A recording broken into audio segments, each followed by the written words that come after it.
കപ്ലാവിൽ ഒരുപാട് കപ്ലാമ്പഴങ്ങൾ ഉണ്ടായിട്ടുണ്ട് കേട്ടോ. അപ്പോൾ ഈ പ്രാവശ്യമൊക്കെ വളരെ കുറവ്. അപ്പോൾ വർഷങ്ങൾ കഴിയുന്തോറും നമ്മുടെ കപ്ലാവിൽ കപ്ലാമ്പഴങ്ങൾ വളരെ കുറഞ്ഞുകൊണ്ടിരിക്കുകയാണ് കേട്ടോ. അപ്പോൾ ഈ വർഷമൊക്കെ നമുക്ക് കുറവെന്ന് പറഞ്ഞാൽ ഭയങ്കര കുറവാണേ. അപ്പം കപ്ലാവ് ഈ കാണുന്ന നിങ്ങൾക്ക് ശരിക്കും കാണുന്നുണ്ടോ ഗായ്സ്? അപ്പം മൊത്തത്തിൽ മരങ്ങൾ കാരണം ഇങ്ങനെ തിങ്ങി ഞെരുങ്ങി നിൽക്കുകയാണ്. നമ്മുടെ പശുക്കുട്ടി പുല്ല് നിന്നുകൊണ്ടിരിക്കുകയാണ്. ഇതേ കയറിൽ ഞാൻ ആ കപ്ലാവ് കെട്ടിയിട്ടേക്കുവാണ്. അപ്പം നമ്മുടെ കപ്ലാമരം പിന്നെ ഒരു കൊമ്പ് ഇങ്ങോട്ട് ചാഞ്ഞ് നിൽപ്പുണ്ട്. ഇപ്പോൾ ഇതുണ്ടല്ലേ, ഇതൊക്കെ പച്ചയാണ് കേട്ടോ.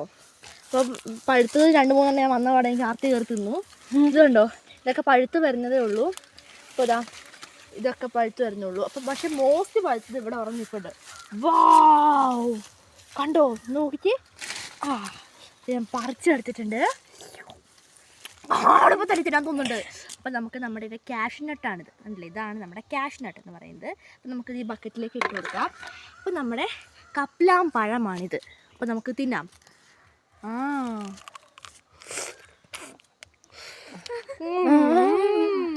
അതിൻ്റെ വെള്ളം എല്ലാവരും ഒഴിഞ്ഞു കൊടുത്തു. ഇതിൻ്റെ കളയൊക്കെ ഡ്രസ്സിലായ പോവില്ല.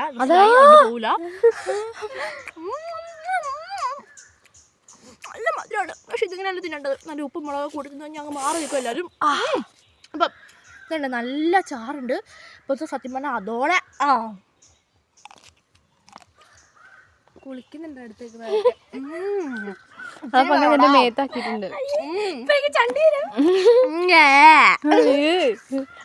ഇഷ്ടംപോലെ വവ്വാലുകൾ ഇതിലെ പറഞ്ഞു നടപ്പുണ്ട്. കാരണം കപ്ലാമിൻ്റെ സമയമായതുകൊണ്ട്, മാങ്ങയുടെ സമയമായതുകൊണ്ട് തന്നെ വവ്വാലുകൾ ഇങ്ങനെ നടന്നും ഉള്ള കപ്ലാമ്പഴം എല്ലാം ചവച്ചത് ചണ്ടിയാക്കി പിന്നാച്ചിലെ പോയാൽ നിലത്തിടും.